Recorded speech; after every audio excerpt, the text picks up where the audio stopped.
Hello everyone. Welcome to English Nexus Online Institute. I hope that you all are doing well. So today we will talk about active and passive voice. As you can see, present definite tense. Today we will talk about present definite tense, in which we will cover active and passive voice. First we have active voice. As you can see, हमारे पास ये structure है subject plus first form of the verb plus SOS plus subject. As we can see the structure of active voice. Now here we have the examples. I write a letter, she reads a book, they play football. हमारे पास ये बिल्कुल simple sentences हैं as present definite tense. ठीक है, हम present definite tense को cover कर रहे हैं, उसमें हम एक्टिव एंड पैसिव वॉइस को कवर करेंगे. हमारे पास एक्टिव वॉइस क्या है, ये है एक्टिव वॉइस. ठीक है, एक्टिव वॉइस हमने क्या करना है कि पहचान रखनी है कि कोई भी टेंस हो, उसका जो टेंस होगा, सेंटेंस होगा, प्रेजेंट इंडेफिनेट है, पास्ट इंडेफिनेट है, या कोई कंटिन्यूस या परफेक्ट का टेंस है, डजंट मैटर, उसका जो सेंटेंस लिखा होगा आपके पास एक्टिव वॉइस होगा. और पैसिव वॉइस क्या हमारे पास है कि उसके स्ट्रक्चर को चेंज करना है, रिप्लेस करना है, ठीक है, उसकी एडजस्टमेंट करनी है और एडिशन करनी है कुछ चीजों की. Then you will be able to make the sentence of passive voice. But first of all here we have the note. As you can see, am किसके साथ लगता है, आर किसके साथ लगता है एंड इस किसके साथ लगता है. You must know am only we will use with the आई.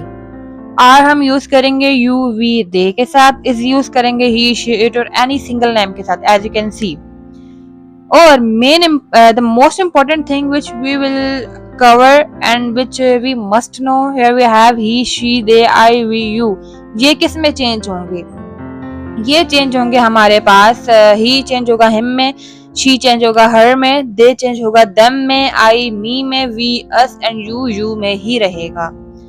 सो ये कुछ इंपॉर्टेंट चीजें हैं which are very important and we must know while covering the topics of active and passive voice. Now let's start कि हम passive voice कैसे बना सकते हैं. ये तो स्ट्रक्चर आपको क्लियर है, कोई भी टेंस हो, हम यहाँ पर प्रेजेंट डेफिनेट टेंस से स्टार्ट कर रहे हैं. दैट्स वाई मैंने यहाँ पर स्ट्रक्चर लिखा है प्रेजेंट डेफिनेट टेंस का, जो कि एक्टिव वॉइस है. अब अगर यहाँ पर पास्ट इंडेफिनेट टेंस होता तो यहाँ पर उसका स्ट्रक्चर होता और वो एक्टिव वॉइस होता. ये सारे अगर उसके पास्ट इंडेफिनेट के होते, लेट्स सपोज कि आई रोट अ लेटर होता, तो भी वो एक्टिव वॉइस होता पास्ट इंडेफिनेट टेंस का. I am writing a letter, तो वो भी एक्टिव वॉइस एक्टिव वॉइस होता present definite present continuous tense का. तो हमारे पास इस तरह से एक्टिव वॉइस आता है. और पैसिव वॉइस क्या होता है, अब आप यहाँ देख सकते हैं कि ये हमारे पास ऑब्जेक्ट है और ये हमारे पास ऑब्जेक्ट है. अब यहाँ पर जो सिंपल स्ट्रक्चर था ना, अब यहाँ पर चेंज हो गया, ऑब्जेक्ट पहले आ गया, एडिशन कर दिया, हम इज लगाएंगे. Either we will use are और एम.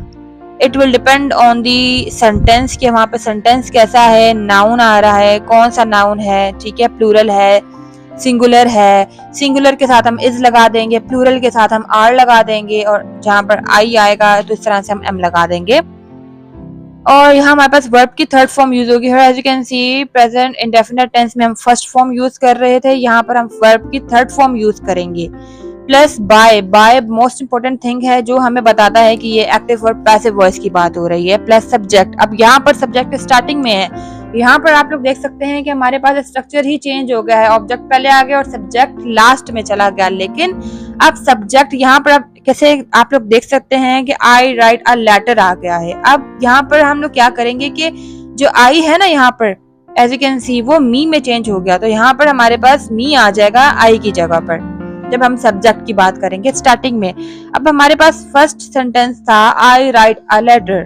अब यहाँ पर उसका पैसिव वॉइस क्या है, आ लेटर, जो कि हमारे पास ऑब्जेक्ट बन गया, सिंगुलर है, सिंगल है, इज लग गया साथ में. ये देख सकते हैं आप लोग, ऑब्जेक्ट भी कवर हो गया, हमारे पास इज भी लग गया. थर्ड फॉर्म राइट है, इसकी थर्ड फॉर्म क्या है, रिटन. और बाय हमने यूज कर लिया क्योंकि ये पैसिव वॉइस का एक इंपॉर्टेंट सिंबल है, इसके बगैर आप लोग पैसिव वॉइस नहीं बना सकते. बाय आपके लिए इंपॉर्टेंट है. Plus subject. ठीक है, अब सब्जेक्ट में क्या आ जाएगा, मी आ जाएगा. आई था, आई चेंज हो गया मी में, सिंपल. अब सेकंड हमारे पास था कि शी रीड्स अ बुक. अब रीड्स क्या है, प्रेजेंट डेफिनेट टेंस की पहचान है कि थर्ड पर्सन के साथ हम लोग एस लगाते हैं. ठीक है, लेकिन हम यहाँ ये चीजें नहीं देखेंगे, हमने थर्ड फॉर्म ही यूज करनी है.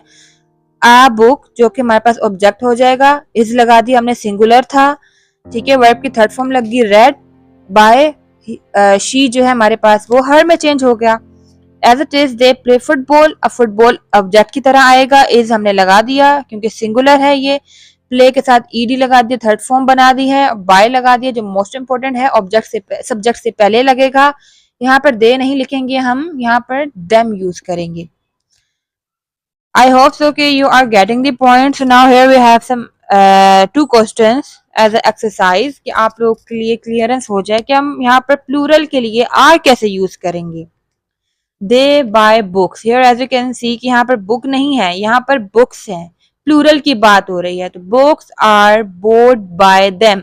अब यहाँ पर बुक्स था तो हमने इज नहीं लगाया, हमने आर लगा दिया, थर्ड फॉर्म यूज कर दी हमने, बाय लगा दिया, दे देम में चेंज हो गया, सिंपल।